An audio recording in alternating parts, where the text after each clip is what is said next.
성경은 하늘의 책이다. 그래서 성경을 가까이 하면 세상이 멀어지고 성경을 멀리 하면 세상이 가까워집니다. 이제 얼마 남지 않았습니다. 이제 여러분들 부지런히 읽으셔서 올해 한독을 또 해주셨으면 고맙겠습니다. 오늘도 주님 안에서 여러분과 함께 은혜의 말씀을 나누려고 하는 것은 아까 봉독해 올린 하나님 말씀인 킹제임스 성경 창세기 27장 1절에서 40절로서 믿음의 조상인 족장들 17번째인 이삭에 관한 5번째로서 이삭을 통한 하나님의 축복이라는 제목으로 이 시간 같이 은혜를 나누려고 합니다. 오늘로써 올해의 12월 두 번째 주가 되었습니다. 해놓은 것 없이 올 한 해를 또 마무리하게 되니 좀 씁쓸하기만 합니다. 성도 여러분, 지난주에 설교를 통해 이삭은 일평생에 우물을 파는 것밖에는 없다고 말씀드렸습니다. 겉으로 드러난 결과는 말입니다. 자, 첫 번째로 이삭의 임종의 준비를 한번 보시겠습니다. 들은 오늘 본문을 보니까 이삭은 이제 임종을 준비하고 있는 것을 보게 됩니다. 아마 이때 이삭의 나이는 137세쯤 되었던 것 같습니다. 이삭은 그의 이복형 이스마엘이 137세에 죽는 것을 알고 있었기 때문에 자신도 혹시 죽게 되지는 않을까 아마 생각되었던 것 같습니다. 그래서 이삭은 죽기 전 마지막으로 에서의 효도를 갈망하고 있었습니다. 이삭이 총애하던 아들은 야곱이 아니라 첫째 아들 에서였습니다. 이삭이 에서를 총애한 이유는 그가 자신과 닮았기 때문이 아니라 오히려 자신과 닮지 않았기 때문에 그랬습니다. 다시 말씀드려서 자기와 같이 수동적이 아닌 능동적이며 활동적이며 정열적이었기 때문이었습니다. 이삭은 이제 자신의 사랑하는 아들 에서를 불러 축복하고자 했습니다. 여기가 바로 이삭의 상속자에 대한 그의 연약함과 부주의함을 드러내고 있음을 보게 됩니다. 이삭의 두 아들인 에서와 야곱 중에서 하나님은 분명히 어린 자, 그러니까 차남인 야곱을 약속의 자녀로 이미 선택하셨습니다. 먼저 태어난 자는 에서였기에 장자의 상속권은 마땅히 에서에게 돌아가는 것이 그 당시 풍습으로 보아 당연하였습니다. 그러나 그들이 태어나기 전에 이미 하나님은 리브가, 즉 이삭의 부인인 리브가에게 이렇게 말씀하셨습니다. 창세기 25장 23절에서 주께서 그녀에게 말씀하시기를 두 민족이 내 태에 있으니 두 백성이 내 배에서 나누어지리라. 한 백성이 다른 백성보다 강하며 형이 아홉을 섬기리라 하시더라. 여기 어린 자는 야곱을 의미합니다. 여기 에서가 오히려 야곱을 섬기고 이 야곱을 통해서 하나님의 특별한 섭리가 계승될 것을 하나님께서는 이미 계시한 것을 볼 수가 있습니다. 이삭은 하나님께서 야곱에게 그 축복을 약속하셨다는 사실을 충분히 깨닫고 있었을 것이었습니다. 그러나 이삭의 그 축복의 때가 다가왔을 때 이삭은 하나님의 가르침을 위해 하지 않은 것을 오늘 본문을 통해서 우리가 자세히 알 수가 있습니다. 하나님께서는 분명히 형인 에서가 야곱을 섬기고 그렇게 하나님의 말씀대로 장자의 그 길을 가기를 원했었는데 이삭은 그렇게 하지 않았다는 것입니다. 우리 본문 27장 1절에서 4절까지 한번 보겠습니다. 이삭이 늙으니 그의 눈이 침침하므로 그가 볼 수 없더라. 그가 맏아들 에서를 불러 그에게 말하기를 내 아들아 하니 에서가 그에게 말하기를 보소서 내가 여기 있나이다 하더라. 그가 말하기를 보라 이제 내가 늙어 나의 죽을 날을 모르노라. 그러므로 이제 바라노니 무기들 즉 내 하살통과 활을 가지고 들러가서 내게 사냥한 고기를 가져다가 내가 좋아하는 별미를 만들어 내게로 가져와서 먹게 하여 내가 죽기 전에 내 혼이 너를 축복하게 하라 하니, 이삭은 가족의 제사장으로서 마지막 종교적 의식을 거행할 준비를 하고 있었습니다. 이 의식은 그의 상속자가 될 아들에게 복을 빌어주는 것인데, 야곱에게 축복을 주는 것이 아니라 에서에게 장자의 축복을 하겠다는 것입니다. 이삭은 하나님이 이미 야곱에게 약속하신 것을 에서에게 주기 위하여 하나님의 뜻을 받고 나타내고자 했습니다. 이삭은 에서의 그 사냥한 고기를 좋아해서 장자에게 복을 빌어주는 이 종교적 의식을 거행하는 데 있어서도 에서에게 사냥한 고기를 요리하여 오라고 하는 게 됨을 봅니다. 근데요, 창세기 27장 1절에 이삭이 늙으니 그의 눈이 침침함으로 그가 볼 수 없더라 한 것으로 보아 아마 육신의 눈이 어두웠던 것 같습니다. 그런데 육신의 눈이 어두워졌다는 사실보다 더 커다란 비극은 이삭이 하나님의 뜻을 분별하기보다는 자기 육신적인 욕구를 따라서 자식을 축복하려고 하는 영적인 안목을 상실했다는 사실인 것입니다. 그래서 이삭은 에서의 사냥한 고기를 먹고 마음껏 축복하겠다는 말이 여기서 나옵니다. 이것은 이삭이 육신의 정욕을 쫓아 행하였음을 말해줍니다. 우리는 항상 갈라디아서 6장 7절에 사람이 무엇을 심든지 그대로 거둘 것이기 때문이라는 진리의 말씀을 명심해야 할 것입니다. 이삭이 이처럼 육신의 정욕을 쫓아 행하였기 때문에 리브가와 야곱은 이삭처럼 똑같이 육신의 정욕을 쫓아 행했다는 사실입니다. 두 번째로 하나님의 뜻을 잘못 이해한 리브가와 야곱을 보겠습니다.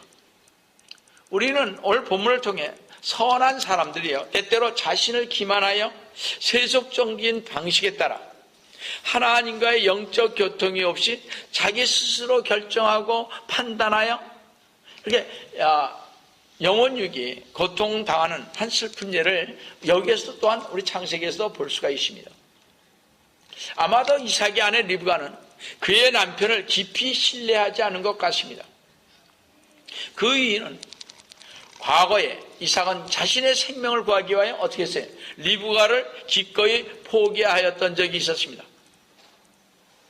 이때 이삭은 아비멜렉에게 그녀를 아내라고 하지 않고 누이라고 거짓말을 했었습니다.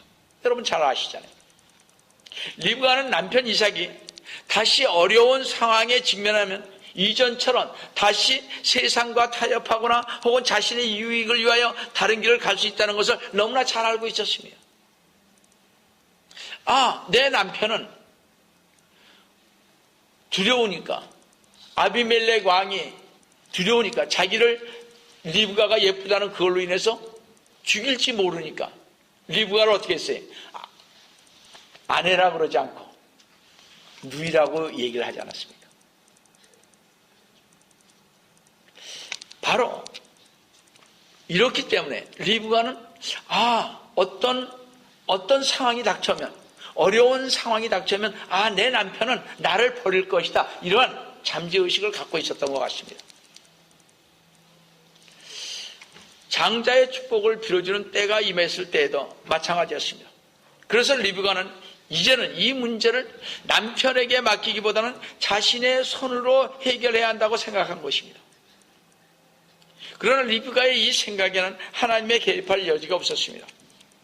리브가는 하나님이 야곱을 택했다는 사실을 알고 있었고, 그래서 하나님의 목적과 계획을 하나님에게 맡기지 않고 자기 자신이 계획하고 추구한 것을 우리는 보게 됩니다.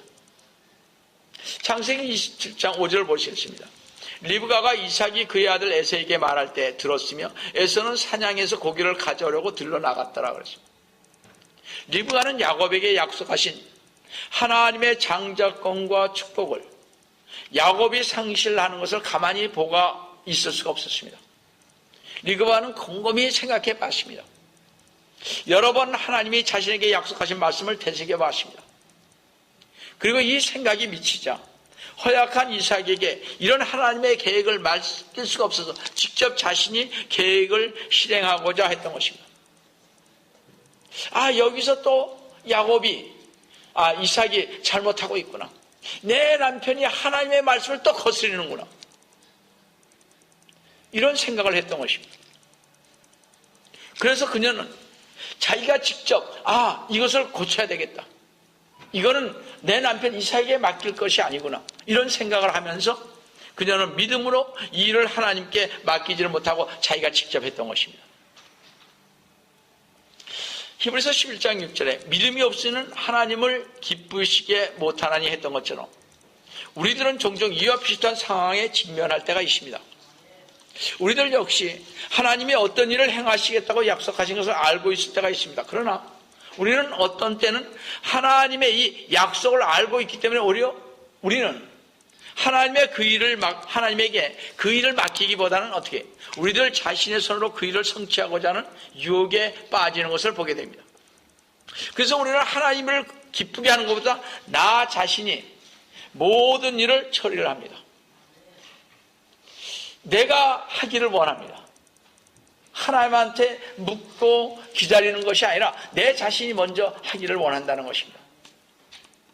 성도 여러분, 그런데 우리는 그 일이 성취되기까지 하나님께 맡겨야 합니다. 육신이 신령한 일을 성취하고자 시도할 때 괴로움 위에는 아무것도 없기 때문에 그렇습니다. 로마서 8장 8절에 그러므로 육신 안에 있는 자들은 하나님을 기쁘게 하실 수 없느니라 그랬습니다. 리브가의 경우도 육신의 정욕으로 인한 노력이 아무런 선을 낳지 못한다는 사실을 아마 나중에 깨달았을 것입니다. 리브가의 한번 계교를 한번 들어보시기 바랍니다. 리브가는 야곱에게 이렇게 말했습니다. 창세기 27장 9절 10절 보시기 바랍니다. 지금 염소 떼에 가서 거기서 좋은 염소 새끼 2마리를 내게로 가져와라. 그러면 내가 그것들로 내 아버지가 좋아하는 별미를 만들리니 네가 그것을 내 아버지께 갖다 드려 그가 그것을 드시고 죽기 전에 너를 축복하시게 하라 하니라 그랬습니다. 그러자 야곱은 그의 어머니에게 이렇게 응답하였음을 창세기 27장 11절 12절에서 보게 됩니다. 야곱의 그의 모친 리브가에게 말하기를 보소서 내 형 에서는 털이 많은 사람이요 나는 매끈한 사람인데 12절에 내 아버지께서 혹시 나를 만져보시면 내가 그에게 속이는 자로 보일지니 그러면 나는 축복은커녕 저주를 받을 것이다 하자. 비록 야곱 자신이 모사가였음에도 불구하고 그는 그의 어머니의 계획에는 선뜻 동의하지 않고 있음을 봅니다. 이것은 그가 속이는 행위가 죄이기 때문에 찬성하지 않았던 것이 아니라 그의 어머니의 계획이 발각될 것이 두려워 찬성하지 않았던 것입니다. 그러나 리브가는 모든 일을 자기에게 맡기라고 말하면서 야곱 아들에게 설득하기를 시작을 했습니다. 즉 자신이 모든 일을 책임질 테니 걱정하지 말라고 아들을 안심시킨 후 시키는 대로 빨리빨리 하기를 바랬습니다. 이 어머니 리브가는 이삭이 좋아하는 별미를 만들고 맏아들 에서의 좋은 옷을 야곱에게 입히고 염소 새끼의 가죽으로 야곱의 손과 목에 매끈매끈한 부위에 이렇게 붙였습니다. 모든 것을 다 갖춘 후 이삭에게 야곱을 들여보냈습니다. 이삭은 별미가 이렇게 빨리 준비된 것에 놀라워했습니다. 창세기 27장 20절 보시겠습니다. 이삭이 그의 아들에게 말하기를 이삭은 지금 에서가 별미를 만들어 온 줄 알고 말하기를 내 아들아 네가 어떻게 그처럼 빨리 잡았더냐 하니 그가 말하기를 그때 야곱의 대답이 아주 무섭게 말하는 것을 봅니다. 주 아버지의 하나님께서 내게 보여주셨나이다.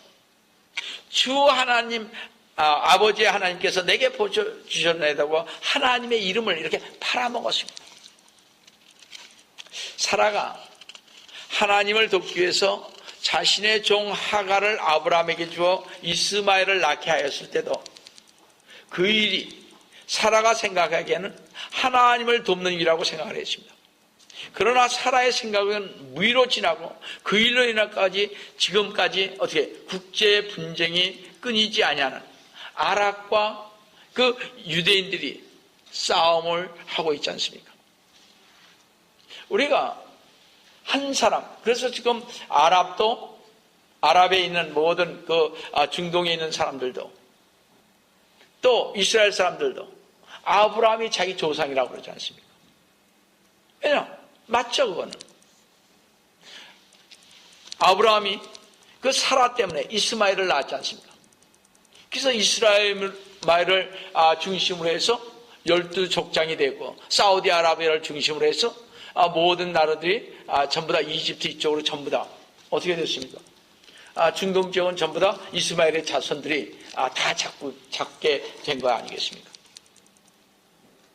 바로 이런 것들 때문에 지금도 서로 어떻게 싸우게 되잖아요. 한 사람의 잘못으로 인해서.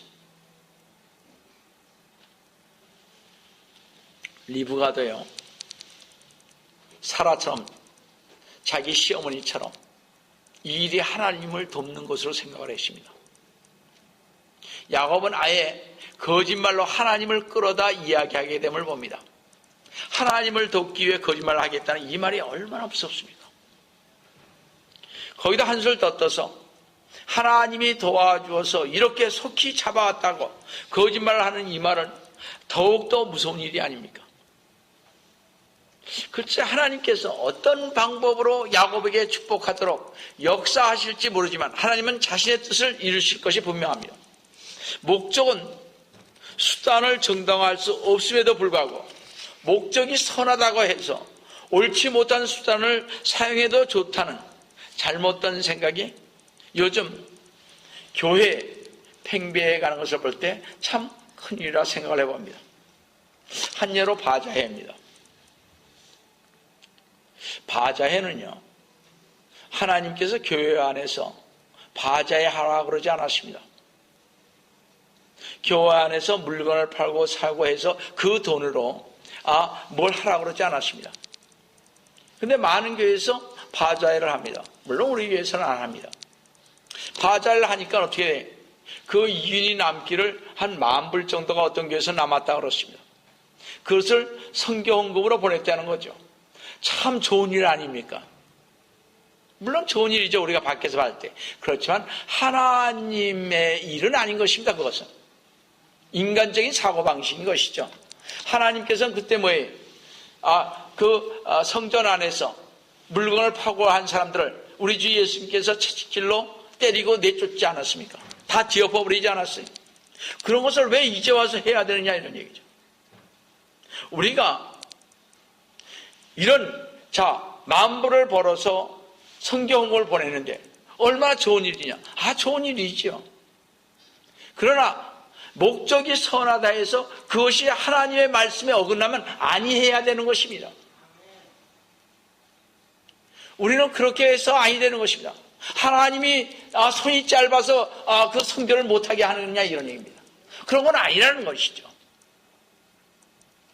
우리가 항상 이런 것 때문에 문제가 되는 것입니다. 항상 이런 것 때문에 우리가 교회가 자꾸 세상적인 것을 받아들이게 된다 이런 얘기입니다. 너무 세상적인 것을 자꾸 받아들이다 보니까 세상 사람들이 생각할 때 교회나 우리 단체나 뭐가 다르냐 이렇게 얘기를 하는 것입니다. 교회는 그런 곳이 아니다 이런 얘기입니다. 교회는 신성한 곳입니다. 하나님께서 역사하시는 곳이다 이런 얘기입니다. 근데 자꾸 받아들이니까 이것도 받아들이고 저것도 받아들이고 이렇게 하다 보니까 교회가 거룩함이 없어지고 자꾸 세상적인 것과 합해서 정말 이것은 선한 것이고 좋은 것이 아니냐 그렇게 하기 때문에 전부 다 어떻게 합니까? 주님이 생각할 때 좋지 않은 그런 것들을 행하면서 이것을 우리 교회에서 하니까 얼마나 좋으냐고. 어떤 교회에서는 바자회는 그래도 좀 나으십니다. 어떤 교회에서는요, 마음의 수련을 쌓자. 우리 옛날 어른들 오십시오 말이지. 그래가지고 옛날 노래를 들려줍니다. 교회는요, 옛날 노래 들려주면서 커피 한 잔 먹게 하는 그런 곳은 아닌 것입니다. 근데 사람들은 거기 모이거든요. 좋다고 모이거든요. 그러니까 교회는 카페와 같은 그런 곳이구나 이렇게 인식할 수 있잖아요. 세상 사람들이 봤었을 때. 항상 우리 이렇게 생각해야 됩니다. 목적이 선하다 해서 옳지 못한 수단을 사용해도 좋다는 그런 잘못된 생각을 우리는 버려야 할 것입니다. 바울도 이 문제에 관해 언급하기를 로마서 3장 8절에서 악을 행하여 선을 이루어지게 하고자 하지 아니하겠느냐. 그런 자들의 정죄는 당연하니라 그러십니다. 목적을 위해 수단을 가리지 않는 것은 잘못된 세상의 풍경인 것입니다. 우리의 잘못된 방법으로 거짓으로 속임수로 교회를 성도를 이간시켜 자기의 유익과 교회의 유익을 위한다고 교회를 성장시키는 어떤 방법으로도 진정으로 하나님을 영화롭게 할 수는 없는 것입니다. 이와 같이 목적이 수단을 정당화시키는 세상의 모든 철학이 교회 안에 번지고 있는데 이것은 교회에 유익을 끼치는 것보다 교회의 큰 해와 하나님 앞에 덕이 되지 못하는 것입니다. 그래서 리브가의 경우에도 야곱의 경우에도 자신들의 그 계획으로 인하여 다시 모자간에 어떻게 해요? 더 이상 볼 수 없는 결과를 낳게 되었습니다. 야곱은 밧단 아람으로 떠난 후, 즉 고향을 떠난 후 모자간의 상봉은 끊어지고 살아생전 어머니를 다시 보지 못했습니다. 파란만장한 또 삶을 야곱은 살았습니다. 엄청난 어려움을 겪었죠. 그래서 우리는 하나님의 말씀에 순종하면서 그 말씀을 그대로 믿고 따라가야 하나님께서 기뻐하시는 것입니다. 맨 처음 우리가 생각할 때는 세상적인 것을 이렇게 하면 참 좋은 것 같습니다. 그러나 나중은 그렇지 않다는 것입니다. 세 번째로 이삭은 믿음의 사람이었습니다. 이삭은 자신이 실수를 하였던 것을 에서의 출현으로 말미암아 갑자기 깨닫게 되었습니다. 이삭이 야곱을 에서인 줄 알고 축복했는데 나중에 알고 보니 야곱을 축복했던 것입니다. 그러나 오히려 자신이 속았다는 사실을 알았을 때 온화하고 신앙심 깊은 이 노인은 화를 낼 충분한 이유가 있었음에도 불구하고 호통도 치지 않은 채 심히 크게 떨었을 뿐이라고 말하고 있습니다. 우리 같으면 야곱 불러다가 가만히 안 두죠. 거짓말을 했으니까 그냥 어떻게 하지 않겠습니까? 그러나 이삭은 그러지 않았습니다. 심히 떨었다고 했습니다. 잘 보세요. 창세기 27장 33절을 보시겠습니다. 이삭이 아주 심하게 떨며 말하기를 누구라고?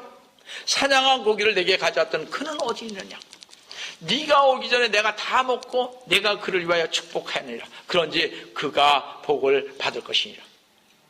이렇게 말한 것으로 봐서 알 수가 있는데 이때 이삭이 심하게 떨며 했는데 이 표현은 자신이 속임을 당했다는 이유로 분에 못 이겨서 심히 크게 떨었다는 뜻이 아니라 바로 이삭은 자신이 하나님의 계획을 바꾸려고 했던 엄청난 잘못을 생생하게 실감하면서 표현된 그런 말입니다. 그는 에서가 전혀 모르는 어떤 영적 통찰력에 의해 하나님의 섭리를 깨닫게 되었던 것입니다. 하나님께서는 이렇게 역사하셨구나. 자기의 잘못을 깨닫고 심히 떨었던 것입니다. 그래서 자신이 볼 수 없는 상태에서 저질렀던 행위를 눈을 크게 뜬 채 죄하기라는 말로 33절 후반절에서 내가 그를 위하여 축복하느니라. 그런즉 그가 복을 받을 것이니라. 이때 만일 이삭이 축복을 무효화시키려 했다면 할 수 있는 충분한 근거가 있었습니다. 그러나 이삭은 번복하지 않고 순응하였습니다. 이삭은 하나님의 섭리를 명철히 깨닫고 또 재빨리 하나님에게 순종하였는데 그것은 그가 살이 끼고 영적으로 눈이 뜬 사람이라 할 수가 있는 것을 보게 됩니다. 이삭은 에서의 물음에 답하면서 자신의 결정과 죄까지도 의롭고 은혜로운 목적을 위해 쓰시는 참되고 공의로운 하나님의 섭리 안에서 살고 있음을 느꼈습니다. 자신의 방법이 하나님의 뜻을 그르치고 있다는 사실을 깨달았을 때, 그리고 자신의 유업이 그릇된 방향으로 흐르지 않도록 하나님이 은혜스럽게 막아주셨다는 사실을 깨달았을 때 이삭은 심한 전율을 느꼈던 것입니다. 바로 그래야 되는 것입니다. 우리는요, 이삭처럼 해야 하는 것입니다. 만약 그때 이삭이 번복을 하고 에서에게 축복을 줬다면 아마 그 가정은 확실히 망했을 것입니다. 하나님은 참 묘하신 것입니다. 우리가 생각하는 것과 다르다는 것입니다. 그래서 믿음의 장이라고 하는 히브리서 11장 20절에서 믿음으로 이삭은 다가올 일들에 관하여 야곱과 에서에게 축복하였고 한 것으로 보아 하나님은 이삭의 과거의 모든 잘못을 덮어주고 그를 믿음의 사람으로 평가하고 계시다는 사실입니다. 바로 심히 있던 그 마음속에서 하나님의 뜻을 알게 되었기 때문에 그는 더 이상 야곱에게 다른 말 하지 않았다는 것입니다. 하나님의 섭리는 이렇게 역사하시는구나. 그것을 이삭은 알았다는 것입니다. 그래서 그 하나님은 이삭의 그 잘못된 것을 다 덮어주셨다는 사실입니다. 그래서 우리는 하나님 앞에 내가 죄를 지었을 때, 내가 잘못 썼을 때 우리는 죄를 고백해야 하는 것입니다. 양심의 가책을 받았을 때 바로 하나님 앞에 엎드려서 나의 잘못을 회개해야 하는 것입니다. 우리가 그래서 다른 사람이 잘못했을 때 우리가 용서해 주어야 하는 것입니다. 용서하지 않냐고 계속 꽁하고 있다면 그것은 그 사람은 아직도 신앙의 사람은 아닌 것입니다. 우리는 우리에게 잘못된 사람에게 용서를 구해야 하는 것입니다. 용서해 주어야 할 것입니다. 또한 얼마나 우리 이삭을 생각할 때 고마우신 하나님이신지 알 수가 없습니다. 우리는 바로 이런 이삭의 하나님을 믿게 되니 얼마나 감사한지 알 수가 없습니다. 우리도 얼마나 많은 죄를 지었습니까? 매일매일 얼마나 많은 죄를 짓습니까? 그러나 하나님은 그 모든 것들을 우리가 죄를 고백했을 때 덮어주시는 것입니다. 결론을 말씀드려서 180년의 이삭의 생애를 더듬어 보면서 이삭은 소극적인 사람이었지 능동적인 사람은 아니었다는 사실입니다. 또 우물을 파는 자였으며 그것도 스스로 판 것이 아니라 아버지가 전에 팠었던 것을 메워졌던 것을 다시 파는 그런 사람이었습니다. 또한 이삭은 온유한 사람이었습니다. 묵상을 하며 하나님의 잘못을 즉시 회개하는 믿음의 사람이었다는 것입니다. 우리는 이런 것을 이삭을 통해서 배워야 할 것입니다. 우리는 다시 한번 이삭은 마음이 온유했다는 것입니다. 자기가 잘못한 것을 깨달았을 때 즉시 떨면서 회개하면서 묵상하면서 갔던 그런 사람이라는 것을 생각하시면서 우리 정말 이삭의 하나님을 다시 한번 생각하는 여러분 되시기를 주님의 이름으로 축원드립니다.